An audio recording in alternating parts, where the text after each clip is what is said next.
اور فرمایا قیامت کے دن اگر مجھ سے پوچھا گیا کہ لوگ روٹی کو ترس رہے تھے اور تو شہد کھاتا تھا تو میں کیا جواب دوں گا؟ ایسا بھی ہوا کہ گھی کا برتن اور آٹے کی بوری اٹھواتے اور جہاں کہیں بھوکوں کا مجمع نظر آتا اپنے خادم کی مدد سے کھانا تیار کرواتے اور انہیں کھلاتے۔ دیہاتوں میں جاتے، وہاں اونٹ ذبح کرتے، گوشت، آٹا اور کپڑے لوگوں میں تقسیم کرتے، قحط کے دنوں میں سخت بے چین رہتے اور دعا کرتے تھے، اے اللہ میرے عملوں کی وجہ سے محمد صلی اللہ علیہ وسلم کی امت کو تباہ نہ کر۔ لوگوں کا خیال اس قدر تھا کہ فرمایا کرتے تھے اگر دریائے فرات کے کنارے ایک کتا بھی بھوکا مر گیا تو اللہ کے سامنے مجھے اس کا جواب دینا ہوگا۔ وہ خود اور لوگ رو رو کر بارش کی دعائیں کرتے تھے۔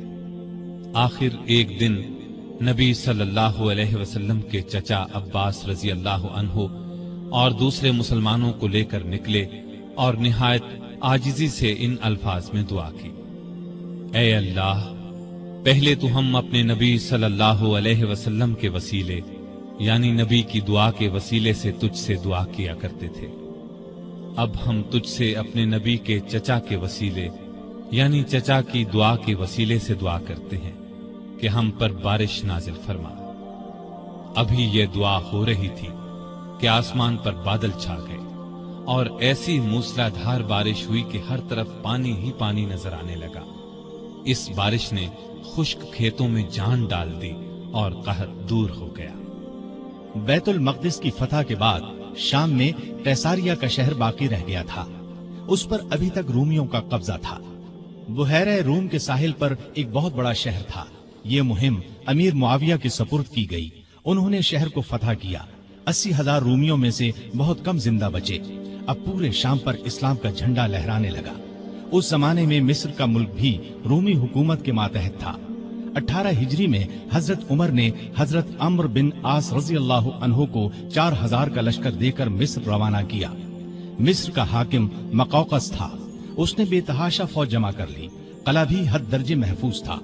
ان حالات کی خبر عمرو بن عاص نے سیدنا عمر کو دی تو انہوں نے 10,000 فوج اور بھیجی اور ان کے ساتھ بزرگ صحابی زبیر بن عوام کو سالار مقرر کیا۔ ان کے ہاتھ پر قلعہ فتح ہوا۔ اس کے بعد اسکندریہ کی باری آئی۔ اسکندریہ کی فتح کے بعد سیدنا عمر نے عمرو بن عاص کو مصر کا گورنر مقرر کیا۔ دریائے نیل مصر کا ایک بہت بڑا دریا تھا۔ تاریخ میں ہے کہ ایک دن بہت سے مصری عمرو بن عاص کے پاس آئے اور کہا، اس سال دریائے نیل میں پانی بہت کم رہ گیا ہے، ہماری فصلیں برباد ہو رہی ہیں۔ پرانے زمانے سے یہ رسم چلی آ رہی ہے کہ جب دریا میں پانی کم ہو جائے تو ہم ایک مقررہ تاریخ کو ایک کنواری لڑکی چن لیتے ہیں، اس کے والدین کی مرضی سے اسے نہایت قیمتی زیور اور کپڑے پہنا کر دلہن کی طرح بنا دیتے ہیں، پھر اسے دریائے نیل میں گرا دیتے ہیں۔ اس طرح دریا میں پانی چڑھ جاتا ہے، ارد گرد کے تمام علاقے سیراب ہو جاتے ہیں۔ اگر آپ اجازت دیں تو ہم یہ رسم ادا کریں۔ عمرو بن عاص نے کہا، یہ تو بڑی ظالمانہ رسم ہے۔ جواب میں انہوں نے کہا، اگر آپ نے ہمیں یہ رسم ادا کرنے کی اجازت نہ دی تو ملک میں قحط پڑ جائے گا، ہم تباہ ہو جائیں گے۔ عمرو بن عاص نے فرمایا، تم لوگ نادان ہو، اللہ کے حکم کے بغیر دریا میں پانی ہرگز کم یا زیادہ نہیں ہو سکتا۔ اسلام ایسی فضول رسموں کو مٹانے کے لیے آیا ہے۔ میں تمہیں ایک بے گناہ لڑکی پر ظلم کرنے کی اجازت نہیں دوں گا۔ مصری مایوس ہو کر لوٹ گئے۔ اتفاق سے دریا میں پانی کم ہو گیا، لوگ قحط کے ڈر سے وطن چھوڑنے کی تیاری کرنے لگے۔ سیدنا عمرو بن عاص نے یہ سارا قصہ سیدنا عمر کو لکھ بھیجا۔ انہوں نے جواب میں لکھا، الحمدللہ آپ نے مصریوں کو بالکل ٹھیک جواب دیا، اسلام واقعی ایسی فضول رسموں کو مٹانے کے لیے آیا ہے۔ میں ایک خط بھیج رہا ہوں، اس کو دریائے نیل میں ڈال دینا۔ عمرو بن عاص نے خط کو دریا میں ڈالنے سے پہلے اس کی عبارت پڑھی۔ اس کے الفاظ یہ تھے، اے نیل، اگر تو اپنے اختیار سے بہہ رہا ہے تو مت بہہ، اور اگر تو اللہ تعالیٰ کے حکم سے بہہ رہا ہے تو میں اللہ تعالیٰ کے حضور دعا کرتا ہوں کہ وہ تجھے پہلے کی طرح زیادہ پانی کے ساتھ جاری کر دے۔ یہ رقعہ دریا میں ڈال دیا گیا۔ دوسرے دن جب مصر کے لوگ سو کر اٹھے تو انہوں نے اللہ کی قدرت کا عجیب نظارہ دیکھا۔ دریا کا پانی کئی گز اوپر چڑھ گیا تھا، کناروں سے نکل کر ارد گرد کے علاقوں کو سیراب کر رہا تھا۔ اتنا زیادہ پانی اس میں کبھی نظر نہیں آیا تھا۔ یہ نظارہ دیکھ کر ہزارہا مصری مسلمان ہو گئے اور وہ ظالمانہ رسم ہمیشہ کے لیے ختم ہو گئی۔ سیدنا عمر رضی اللہ عنہ کے دور میں اسلامی حکومت 22 لاکھ مربع میل تک پھیل گئی۔ اس میں عرب کے علاوہ عراق، ایران، مصر، فلسطین، بحرین، آرمینیا، آذربائیجان، سیستان وغیرہ بہت سے ملک شامل تھے۔ اتنے بڑے ملک کا انتظام سیدنا عمر نے بہت خوبی سے کیا۔ اسلامی سلطنت کو صوبوں میں تقسیم کر دیا، پھر ہر صوبے کو بہت سے ضلعوں میں تقسیم کیا۔ عام طور پر ایک صوبے میں 10 سے لے کر 20 تک ضلع ہوتے تھے۔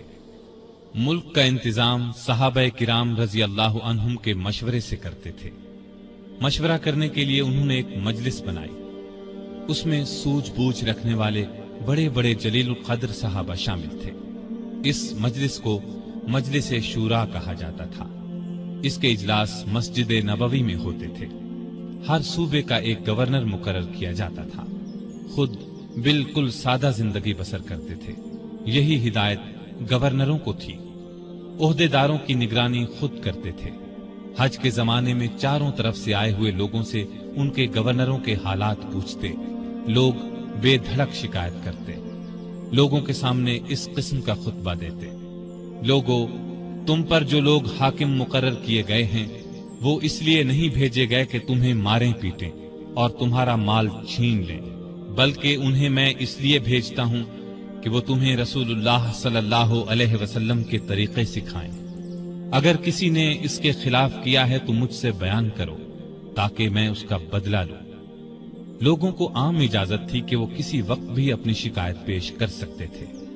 ایک مرتبہ مصر کے ایک غریب شخص نے شکایت کی کہ گورنر کے بیٹے نے بلا وجہ اسے پیٹا ہے۔ آپ نے باپ بیٹے کو بلوا لیا۔ جب دونوں آ گئے تو سیدنا عمر نے اس غریب کو کوڑا دے کر فرمایا: جتنے کوڑے اس نے تمہیں مارے تھے اتنے ہی تم اسے مارو۔ اس غریب نے کوڑے مارنے شروع کیے۔ جب تعداد پوری ہو گئی تو عمر نے فرمایا: اب 2-4 کوڑے گورنر کو بھی مارو، لیکن اس غریب نے ایسا کرنا پسند نہ کیا۔ جزیرے کے گورنر کے بارے میں اطلاع ملی کہ وہ باریک لباس پہنتے ہیں، دروازے پر دربان بھی مقرر کر رکھا ہے۔ آپ نے انہیں فوراً بلوا لیا، ان کے کپڑے اتروا کر بالوں کا بنا ہوا کرتا پہنا دیا اور بکریوں کا ایک ریوڑ منگوا کر انہیں حکم دیا کہ جنگل میں جاؤ اور ان بکریوں کو چراؤ۔ گورنر کا نام ایاز بن غنم تھا۔ وہ رسول اللہ صلی اللہ علیہ وسلم کے صحابی تھے، ایک صوبے کے گورنر تھے۔ اس لیے جب انہوں نے کہا کہ وہ آئندہ ایسا لباس نہیں پہنیں گے تو عمر نے انہیں معاف کر دیا اور عہدے پر واپس بھیج دیا۔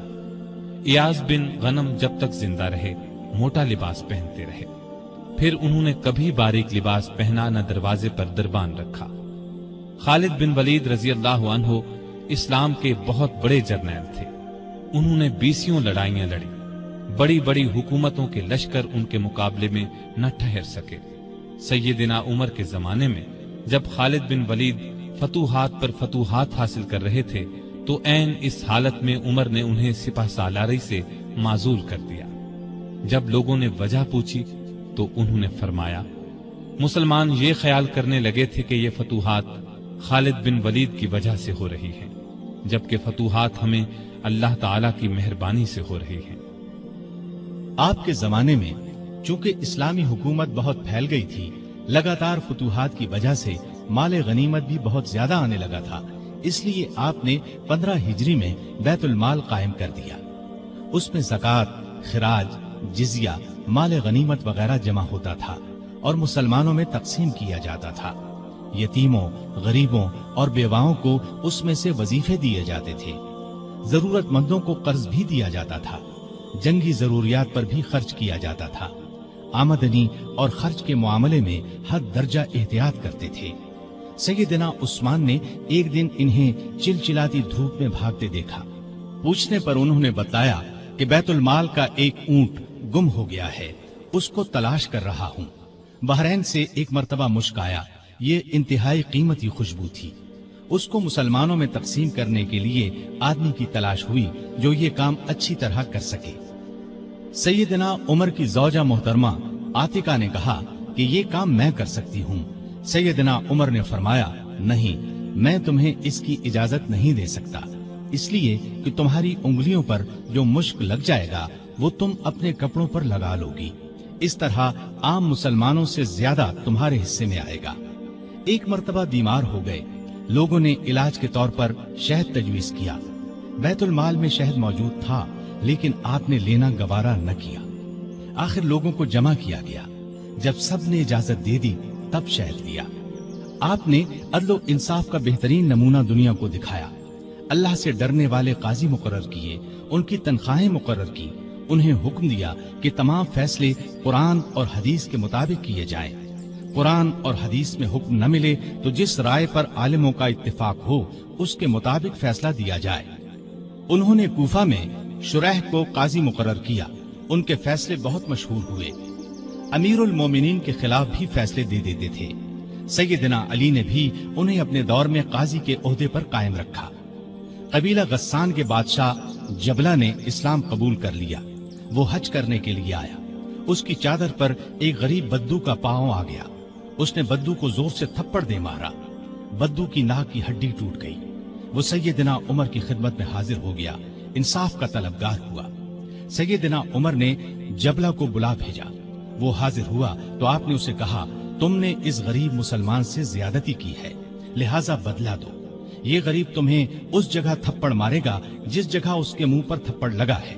ہاں، اگر تم اس سے معافی مانگ لو اور یہ معاف کر دے تو اور بات ہے۔ جبلہ نے کہا، مجھے 1 دن کی مہلت دی جائے تاکہ میں غور کر سکوں۔ جبلہ کو 1 دن کی مہلت مل گئی۔ وہ وہاں سے فرار ہو کر شام چلا گیا اور دوبارہ عیسائی مذہب اختیار کر لیا۔ ایک مرتبہ حج کے موقع پر ایک شخص نے گورنر کی شکایت کی کہ اس نے مجھے بے قصور 100 کوڑے مارے ہیں۔ سیدنا عمر رضی اللہ عنہ نے شکایت درست پائی تو حکم دیا، تم بھی اسے 100 کوڑے مارو۔ ایک عیسائی کسان نے شکایت کی کہ اس کے کھیتوں سے مسلمان فوج گزری ہے جس سے اس کا نقصان ہوا ہے۔ آپ نے بیت المال سے اسے 10,000 درہم دینے کا حکم دیا۔ سیدنا عمر فاروق نے عام لوگوں کو منع کر دیا کہ وہ شریعت کے کسی مسئلے پر اپنا فیصلہ دیں۔ اس کام کے لیے انہوں نے فتوے جاری کرنے کا محکمہ قائم کیا۔ فتوے دینے والے بزرگوں کے نام یہ ہیں: سیدنا عثمان، سیدنا علی، سیدنا عبد الرحمن بن عوف، سیدنا ابی بن قعب، سیدنا معاذ بن جبل، سیدنا زید بن ثابت، سیدنا ابو درداء، سیدنا ابو ہریرہ رضی اللہ تعالی عنہم۔ سیدنا عمر رضی اللہ تعالی عنہ نے پولیس کا محکمہ قائم کیا۔ رعایا کی خبر گیری رکھنے کے لیے راتوں کو گشت لگایا کرتے تھے۔ ملک شام کے سفر سے لوٹ رہے تھے کہ ایک بڑھیا نظر آئی۔ اس سے پوچھا کہ بڑی بھی عمر کے بارے میں کچھ معلوم ہے؟ وہ بولی، ہاں، سنا ہے شام گیا ہوا ہے، اللہ اس سے سمجھے، آج تک اس نے مجھے پھوٹی کوڑی تک نہیں دی، اسے معلوم نہیں میں کتنی تنگی سے گزارا کر رہی ہوں۔ سیدنا عمر نے یہ سن کر فرمایا، بڑی بھی تم نے جا کر عمر کو اپنا حال بتایا؟ بڑھیا نے کہا، اگر اسے رعایا کا حال معلوم نہیں تو خلافت کیوں کرتا ہے؟ سیدنا عمر فاروق رضی اللہ عنہ یہ سن کر رو پڑے۔ پھر اس سے پوچھا، تم کیا لے کر عمر کو معاف کر سکتی ہو؟ اس نے کہا، اگر مجھے 25 دینار مل جائیں تو معاف کر دوں گی۔ آپ نے اسی وقت اسے 25 دینار دے دیے۔ وہ خوش ہو کر دعائیں دینے لگی، اللہ عمر کو معاف کرے، اس پر اپنی رحمت نازل کرے۔ بعد میں سیدنا عمر رضی اللہ عنہ نے اس کا وظیفہ مقرر فرما دیا۔ ایک رات گشت کے دوران میں چند بچوں کے رونے کی آواز سنی۔ معلوم ہوا کہ بچے بھوکے ہیں اور ماں نے انہیں بہلانے کے لیے ہانڈی میں صرف پانی ڈال کر آگ جلا رکھی ہے۔ آپ اسی وقت خادم اسلم کے ساتھ بیت المال گئے۔ آٹا، گوشت، گھی اور کھجوریں نکال کر خادم سے فرمایا، یہ تمام چیزیں میری کمر پر رکھ دو۔ اسلم نے عرض کیا، آپ کیوں تکلیف کرتے ہیں، میں اٹھا لیتا ہوں۔ آپ نے فرمایا، نہیں، قیامت کے دن میرا بوجھ تم نہیں اٹھاؤ گے۔ پھر سب چیزیں اپنی کمر پر لاد کر لائے، خود کھانا تیار کیا، خود چولہا پھونکا، کھانا تیار ہونے پر اپنے سامنے بچوں کو کھلایا۔ انہوں نے پیٹ بھر کر کھایا، پھر اچھلنے کودنے لگے۔ سیدنا عمر انہیں اچھلتے کودتے دیکھتے اور خوش ہوتے رہے۔ عورت نے ان سے کہا، اللہ تمہیں نیک بدلہ دے، امیر المؤمنین بننے کے لائق تو تم ہو، نہ کہ سیدنا عمر۔ سیدنا عمر فاروق رضی اللہ عنہ یہ سن کر مسکرائے، پھر واپس مدینہ آئے اور اس عورت کا وظیفہ مقرر کر دیا۔ ایک روز شام کے وقت مدینے کے باہر ایک قافلہ اترا۔ سیدنا عمر نے عبد الرحمن بن عوف رضی اللہ عنہ کو ساتھ لیا اور رات بھر قافلے کا پہرا دیتے رہے۔ ایک قافلے میں ایک ننھے بچے کو روتے دیکھا تو اس کی ماں پر ناراض ہوئے کہ بچے کو دودھ کیوں نہیں پلاتی۔ وہ آپ کو پہچانتی نہیں تھی۔ کہنے لگی، امیر المؤمنین نے حکم دیا ہے کہ جب تک بچے ماں کا دودھ پیتے رہے بیت المال سے ان کا وظیفہ مقرر نہ کیا جائے۔ میں اس کا دودھ چھڑا رہی ہوں تاکہ وظیفہ لگ جائے۔ یہ ہے اس کے رونے کی وجہ۔ سیدنا عمر یہ سن کر روئے، پھر اعلان کر دیا کہ جس دن کوئی بچہ پیدا ہوگا اس کا وظیفہ اسی دن سے مقرر ہو جائے گا۔ ایک مرتبہ لوگوں کو کھانا کھلا رہے تھے، ایک شخص کو بائیں ہاتھ سے کھانا کھاتے دیکھا۔ نزدیک جا کر اس سے کہا، دائیں ہاتھ سے کیوں نہیں کھاتے؟ اس نے کہا، میرا دایاں ہاتھ موتا کی لڑائی میں کٹ گیا تھا۔ یہ سن کر سیدنا عمر رونے لگے، اس کے پاس بیٹھ گئے اور بولے، افسوس، تمہیں وضو کون کراتا ہوگا؟ پھر اس کی خدمت کے لیے ایک خادم دیا اور ضرورت کی چیزیں اس کے گھر بھجوائیں۔ ایک رات گشت کے دوران میں ایک عورت کی آواز سنی۔ وہ اپنی بچی سے کہہ رہی تھی، دودھ میں پانی ملا دے۔ بیٹی نے یہ سن کر کہا، ماں، امیر المؤمنین کا حکم ہے کوئی دودھ میں پانی نہ ملائے۔ ماں نے یہ سن کر کہا، باتیں نہ بنا، پانی ملا۔ امیر المؤمنین کون سا دیکھ رہے ہیں؟ لڑکی نے کہا، امیر المؤمنین تو نہیں دیکھ رہے، مگر اللہ تو دیکھ رہا ہے۔ سیدنا عمر نے ماں بیٹی کی یہ گفتگو سنی تو اپنے خادم سے کہا، اس گھر کو اچھی طرح پہچان لو۔ دوسرے دن ان کے بارے میں پتہ کروایا۔ انہیں لڑکی کی ایمانداری اس قدر پسند آئی کہ اپنے بیٹے عاصم کے لیے رشتہ مانگ لیا۔ اس طرح یہ شادی ہوئی۔ بنو امیہ کے عمر بن عبدالعزیز رحمت اللہ علیہ اسی خاتون کے نواسے تھے۔ انہیں عدل و انصاف، سادگی، پرہیزگاری کی وجہ سے دوسرا عمر کہا جاتا ہے۔ ان کا دور بہترین دور ہوا۔ مدینے کی ایک بے سہارا اندھی عورت کے گھر کی صفائی امیر المومنین خود کیا کرتے تھے۔ رسول اللہ صلی اللہ علیہ وسلم کے ایک صحابی سعید بن یربوک کی آخری عمر میں بینائی جاتی رہی۔ ان کے لیے ایک خادم مقرر کیا جو انہیں مسجد تک لاتا تھا۔ راستہ چلتے ایک عورت نے سیدنا عمر فاروق کو روک لیا اور کہا، میں رسول اللہ صلی اللہ علیہ وسلم کے صحابی خفاف بن ایما کی بیٹی ہوں۔ شوہر فوت ہو گیا ہے، چھوٹے چھوٹے بچے ہیں، کوئی زمین بھی نہیں ہے، بچوں کو گھر میں چھوڑ کر محنت مزدوری بھی نہیں کر سکتی کہ بچوں کو کوئی نقصان نہ پہنچ جائے۔ حضرت عمر نے اس کی پوری بات توجہ سے سنی اور فرمایا، تم تھوڑی دیر یہیں ٹھہرو۔ یہ کہہ کر گھر گئے۔ واپس لوٹے، ایک موٹے تازے اونٹ پر بہت سا سامان لدا ہوا ساتھ لائے۔ اس پر کپڑے اور نقد رقم بھی تھی۔ اس عورت سے فرمایا، یہ اونٹ لے جاؤ، جب ختم ہو جائے تو بتا دینا۔ جہاد پر جانے والے مسلمانوں کے گھر والوں کا بہت خیال رکھتے تھے۔ ان کے گھروں میں جا کر ان کی عورتوں سے کہتے، تمہیں بازار سے کچھ منگوانا ہو تو میں لا دیتا ہوں۔ بیوہ عورتوں کا پانی بھر دیتے۔ مجاہدین کے خط آتے تو یہ خط خود ان کے گھروں میں پہنچاتے، ان سے جواب لے کر مجاہدین کو بھجواتے۔ بیت المال سے حاجت مندوں کو دیتے۔ راستوں میں چوکیاں بنوائیں تاکہ رستے محفوظ ہو جائیں۔ شہروں میں مہمان خانے بنوائے۔ ملک میں جگہ جگہ نہریں کھدوائیں جن سے آپاشی آسان ہو گئی۔ سڑکیں اور پل بنوائے۔ نئے شہر بسائے۔ قریباً 4000 مسجدیں تعمیر کروائیں۔ حرم کعبہ کو وسیع کروایا۔ مسجد نبوی کو وسیع کروایا۔ مردم شماری کا نظام رائج کیا۔ سکہ جاری کیا۔ سن ہجری قائم کیا۔